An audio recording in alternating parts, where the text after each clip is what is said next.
to Dr. Sarah Hild, the esteemed Chief Executive of the Greater Sydney Commission.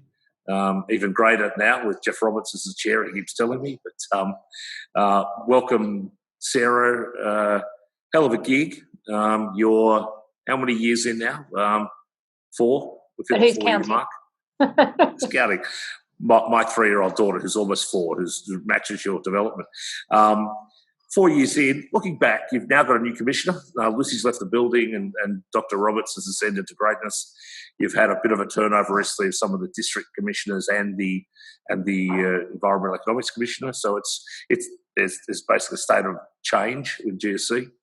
What does GSC 3.0, 4.0 look like now going ahead? And if you had your druthers over the past 4 years, what would you have done differently? Yeah, great questions. So by my count, we're up to GSE 4.0. So in 4 years, 4 versions. It's a bit akin in my mind to Industry 4.0. We've got to keep evolving. And that was always important to me with the Commission, that it was an organisation that evolved over time. And that was a very conscious decision early on that we made in light of experiences in other organisations. You need to be fit for purpose. You need to adapt in order to serve the people of the city well. So our next version, GC 4.0, is an evolution again in light of the economic situation we're in at the moment. But let me say, it's a dream job for a city planner. I mean, it doesn't get any better than this. A great city, a great opportunity, and an ability to tie the story together. And that was really important to me. And in the early days of the Commission, just the crying need for a vision was really apparent. And so that was a real sweet spot that we were able to support the government and the city with. And we've had some fantastic leadership, as you said. In looking back, what would I do differently? What would I do again? All good questions. I'd probably have a little bit more time to gear up. We hit the ground running really fast, but in many respects, that was a positive because we really made an imprint. We moved fast. We brought together great minds, and we hopefully made a stamp on the city that we can all now leverage with the current situation we're in. Can I throw one at you and answer my own question? And as you know better than most, there's probably not a great advocate for the GSC publicly than myself and the Dialogue. We're huge fans, particularly in giving real drive to the concept of Western Sydney being the city's solution on its problem. It's been seen for 200 years and 150 since Lachlan Macquarie left the building. So to put that back in, the concept of the 3 cities, fundamentally giving academic policy merit to us clapping and cheering out in the West saying, look at us, there's a role for us. Probably if I had that review, the 4-year 4.0 review would be, the one thing I'd say would be social housing. I think in general, the city's planning, private and public sector missed one of the great property booms of all time, not to impose some stronger guidelines on private developers to make affordable housing a higher rate. I also see at the moment, though, we're at a tipping point where all the public debate seems to be much more supportive of social housing, the salt and pepper approach, the blended communities. Are you confident going forward that there's a bigger role for the GSC to maybe corral that in a post-COVID world and to, as we've all now had, the concept of housing affordability become much more apparent in the past few months? Look, I'm a strong advocate of a diversity of housing choices across the city. Absolutely critical because there's a strong social reason, but there's a very strong economic reason as well as to why a good city needs a diversity of price points, a diversity of housing types, and that is all part of our making our city. A major part is about providing that diversity across the city and those opportunities, whether it's for jobs in businesses investing or whether it's about supporting our most vulnerable. So we've been very passionate about that. The Commission went hard very early on a strong policy around that diversity. Our affordable rental housing approach very much recognised the economy at the time, and as you rightly say, we were having extraordinary uplift in planning controls and housing opportunities. And so we worked very closely with the industry at the time, but also the affordable housing peaks to come up with a point to get the balance right where we could not kill the very thing we were trying to achieve, which was a diversity of housing, but at the same time provide a continuum approach. And that's really where the affordable rental housing came from and the model that we designed.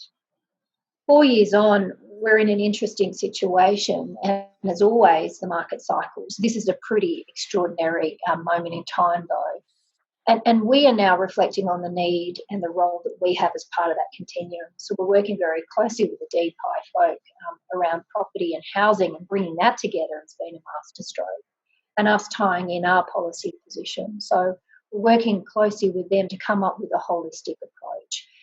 We need to give confidence that there is a story here for the whole of the state, not just for Greater Sydney, that there's a story here from social housing through to market housing, rental housing, build to rent, and everything in between. Because we just our diversity in Sydney appears to be from high to astronomical in terms of housing diversity, affordability. So to lower the base is really important.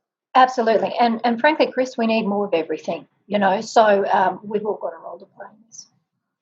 You mentioned that working now with planning, let's be honest, for some part of those first 4 years, it wasn't a remarkable relationship between planning and GSC, and a lot of us sat on the sidelines and we were forced in some ways to play that game, not trading back over where it's come from.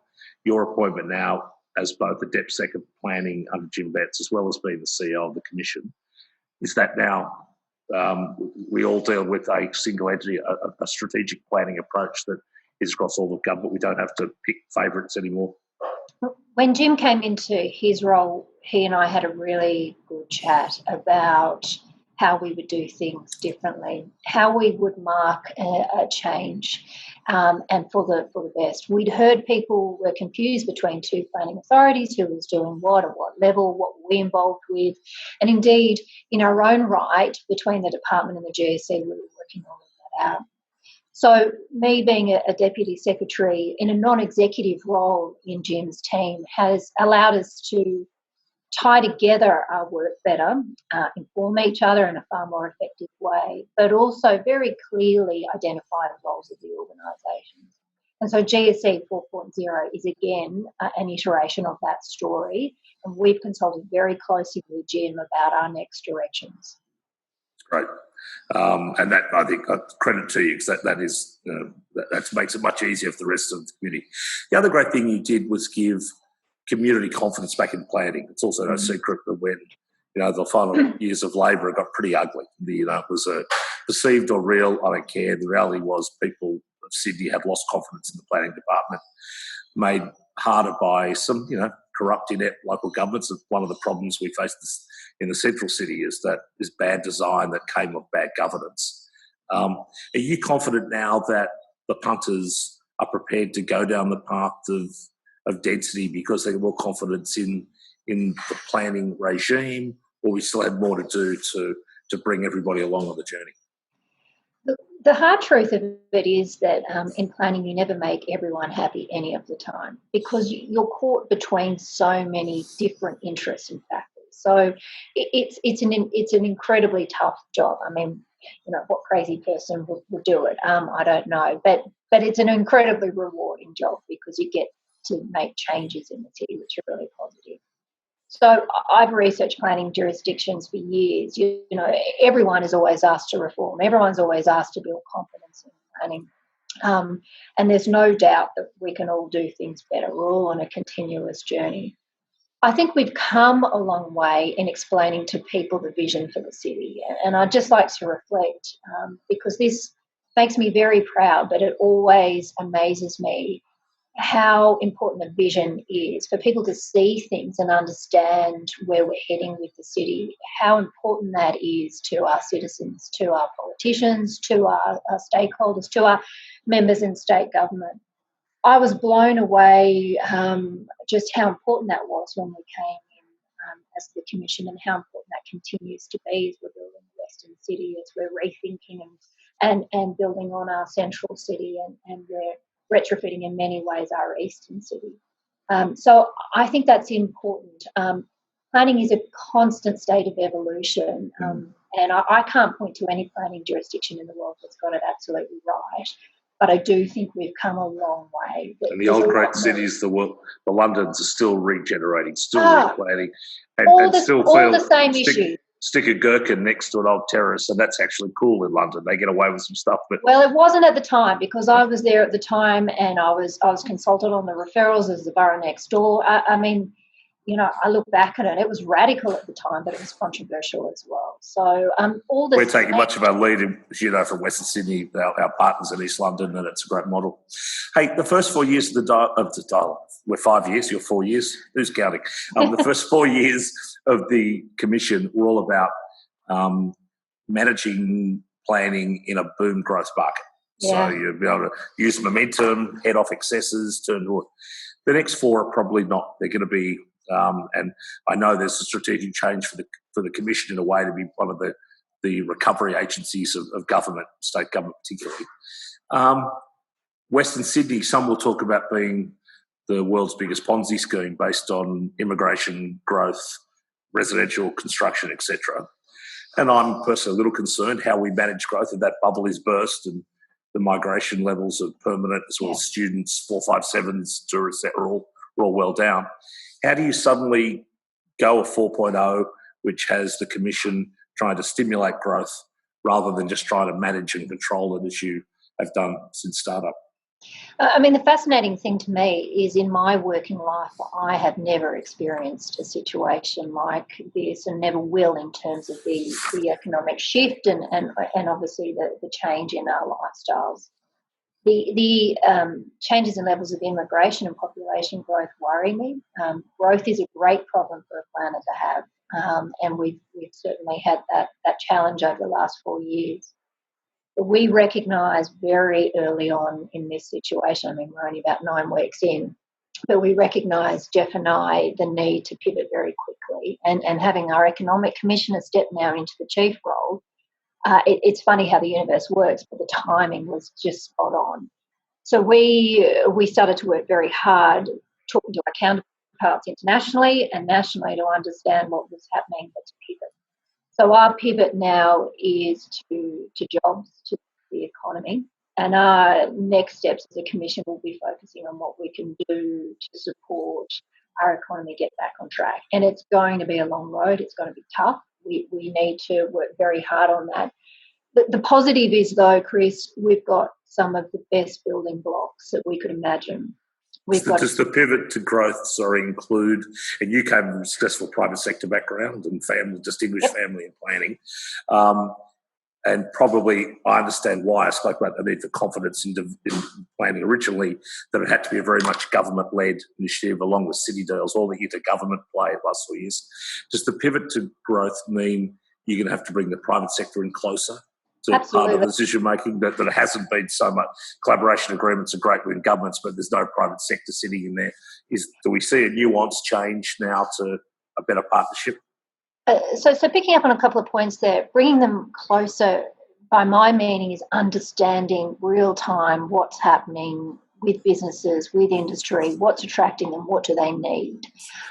Coming from a property economics family in that area, the important interrelationship, the critical interrelationship between planning and property economics, planning and business, are very strong within my DNA.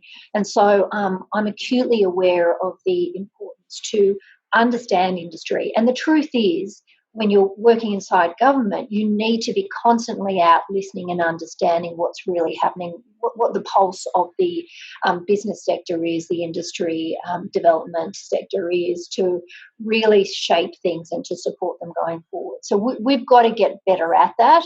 And by closer, we mean listening and understanding and reacting and trying to be proactive to create those opportunities. They keep telling me we can't go forever. So a little quick, fast money, old sale of the century style. We spoke about some of the broad intractable issues, social housing being one of them, and the role of the private sector. Little things like, can Sydney look forward, has been promised for years and still not delivered, a brighter future for a Parramatta Road? Will it always be the old industrial blight it's been, or will we finally get a solution? Well, I think we're pretty dedicated to it. I think we're up to 4 master plans on that by my count. I'm the second generation to have done work on Parramatta Road. Look, it's a fascinating one. I think the world is changing around it, and I think the changes with transport, with green spaces and the incredible investment around it will help Parramatta Road. I hope my son's not the third generation who has to think about that one. Successive governments can take massive credit for fixing the harbour and beaches of the eastern city. And you've done a lot of work on the blue grid for the western city, the catchment areas. Can the people of the central city think that the river in their name, Central River City, will get a bit of attention in coming years as well? Because they're not real flash, let's be honest. As Aurora, I love rivers. I think we've got to do a lot there.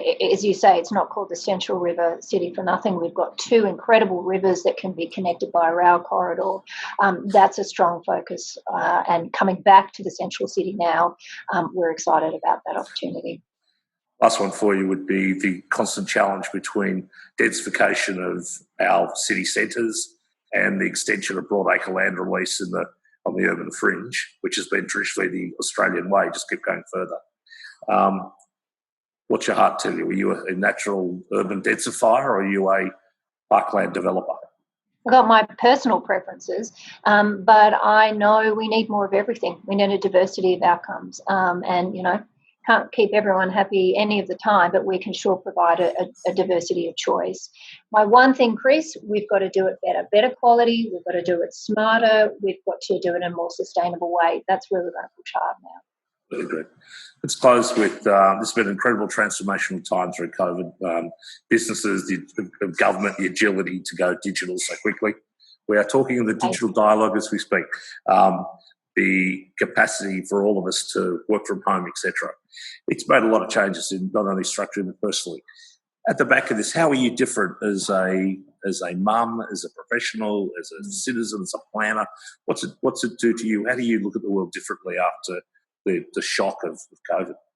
Probably 3 things for me. I actually acknowledge the people in my street as they walk past my house now, and I think there's something beautiful about that. Number 2, my son knocks before he comes into the room now because he realises I might be in a meeting, so I'm teaching the little man some manners, which is lovely to see. But the third thing is, and this is all very local, the third thing is how critically important the local centres are. And I really feel there's a need to retrofit our local centres if we are going to lock in some of the positives of this change. And I think as a planner, I have a responsibility to lock in some of the positive behavioural shifts that we've seen in the last 9 weeks.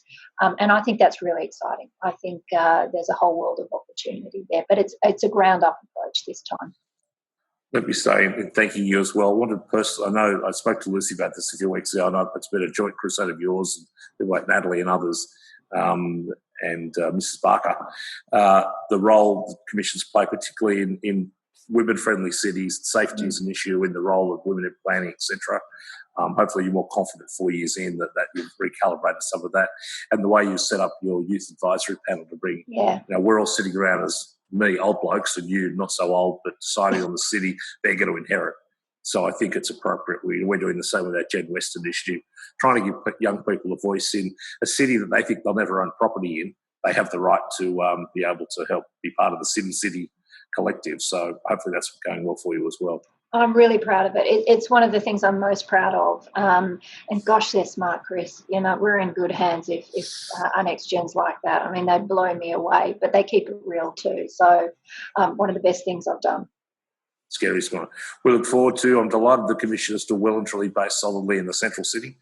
We look forward to, as you fill out the team again, so there's some commissioners, others coming through. That's right. And one of our big challenges ahead is going to be subject to your heart, industrial lands, or we like to call them enterprise employment zones. All naming should change. Great opportunities. Sarah, thanks for your time and thanks for your service. Stay safe. Pleasure. Thank you. Thanks, Chris. Thanks for your support.